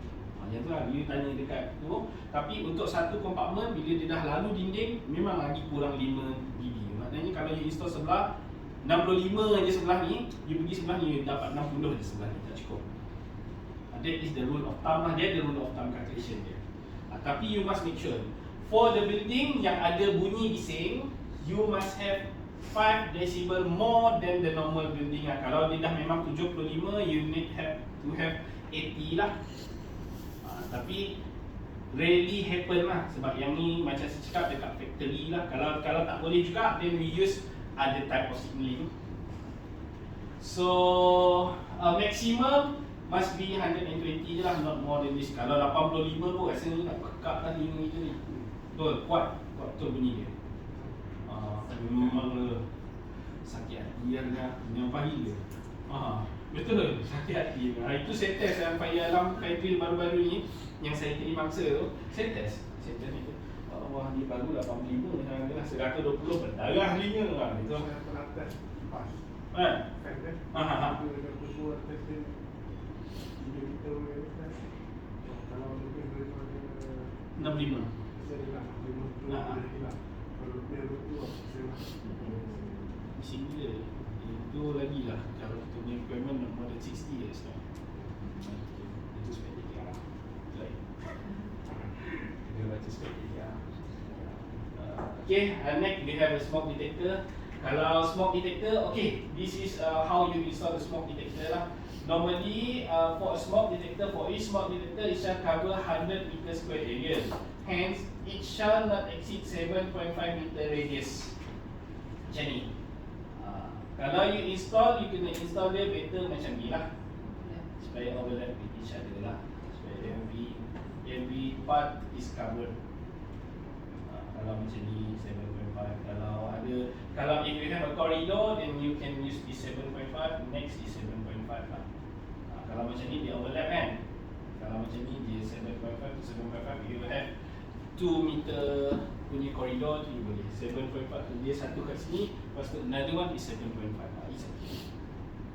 Kalau macam very big space macam ni you better do this overlap lah. Sama juga dengan ni masih smoke detector, sorry. All vertical shaft not more ni 2 meter, vertical shaft pun not more than 1 meter. You boleh buat macam saya cakap tadi, kalau 1.5 opening untuk the shaft, you pun kena ada detector, smoke detector lah. Untuk staircase, you not more than 10.5 lah. Kalau the staircase ni 10.5, you need to install one.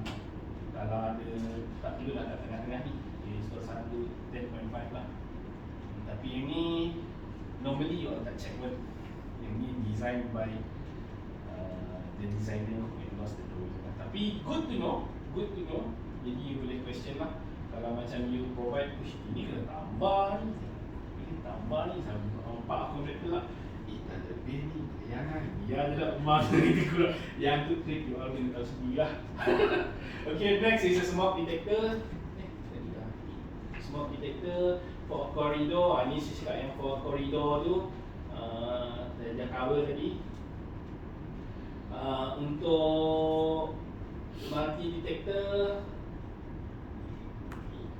sekejap.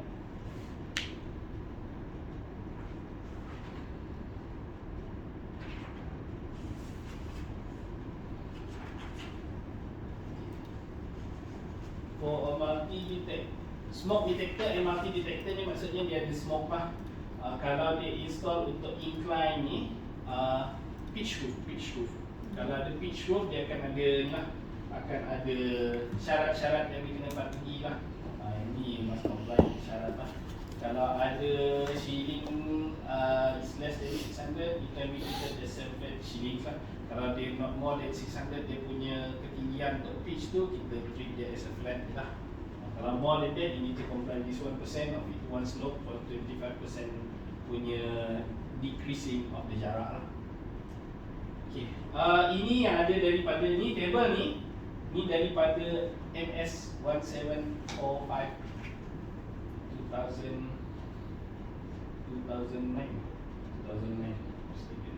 Jadi table ni masih kita guna pakai. Kalau nak install a heat detector, operation radius dia ini ceiling height, so this is the operating radius dia lah. Kalau smoke dia lagi jauh, sebab apa? Smoke dia lebih senang detect lah. Smoke detector should be mounted within 500 meter of any distraction lah. Kalau macam ada benda yang menghalang ni, just cakap ada ni beam ni. Sekarang banyak design yang menggunakan tak ada shielding, dia shieldingless. Jadi kita akan jumpa ni, apa nama, beam. Beam ni kena ada lah, dia punya syarat dia detector 10% of the ceiling height. Tapi beam ni dalam MS dia ada spell out. Kalau beam ni bergantung kepada area yang covered bawah beam ni more than berapa persen daripada floor area ni, you kena tambah smoke detector sebelah ni. Sebab macam saya cakap tadi, bila api berlaku kat sini, dia akan penuh kat sini dulu kan. Dia perlu penuhkan kawasan ni, baru asap tu melimpah ke sebelah. Kalau kita install sebelah ni je, if we just install here the smoke detector, surely the fire need to be big enough so that the smoke will flow through here. Then the detection dah lambat lah, is too slow already lah. Heat detector, kalau tadi smoke detector we have 7.5. Untuk heat detector we should not have 5.3. We should not have 5.3. Sorry, tukar 5.3 tu pergi 5. Dia bukan 5.3 ya. According to the table is 5 lah. Yang ni 5. Untuk heat dia dah 5. Saya tulis tadi 5.3 macam lama ni saya. Okay. Sorry for the error. So this is the maximum area of coverage should be 5 meter radius lah. Manual call points, how we install manual call points. Manual call points shall be installed in the escape routes, yang mana lagi mudah untuk kita lah. Jangan kita install di tempat yang susah nak nampak. There is a height limit for manual call points, which is 1.5 meter. It's been spelled out in the standards. And as a conclusion, untuk conclusion, we review back the topics. We have done the introduction for design and standard, right? Untuk fire alarm system MS 1745. And the components in fire detection system, you all dah tahu kita ada smoke detector, heat detector and alarm system. Type of fire detection system, kita ada conventional, kita ada addressable, okay. And the protection and coverage, what is the limit for the heat detector? Berapa radius dia? 5. Kalau smoke is 7.5. That is the protection and coverage lah. So how you design it depends with which system you want to use lah. As a conclusion, a fire detection and alarm system is a system that will give warning to the occupant in the event of fire. There are several types of fire detection alarm that can be designed for a building. Fire detection and alarm system in Malaysia shall comply to UBBL 1984 and MS 1745. Sebab apa kita kena comply? Dalam law and regulation UBBL, this is the system, this is the law that ties up MS lah. Ni yang unik dia lah, kita ties up Malaysian standard as a law. So thank you very much for that. Do you have any question before I give you another quiz yang kejap je? Sepatutnya mudah je, jangan jawab lama sangat. Kita ada about 5 minute quiz je, ni 10 question. Jawab simple yang boleh, jangan jawab ni sangat. Saya tak boleh 5 minit lah okay. 4.5 kita boleh finish and wrap up and kita boleh pergi minum. Ada soalan yang panjang, kita sambung dekat tempat minum. Kalau ada panjang, kita sambung esok.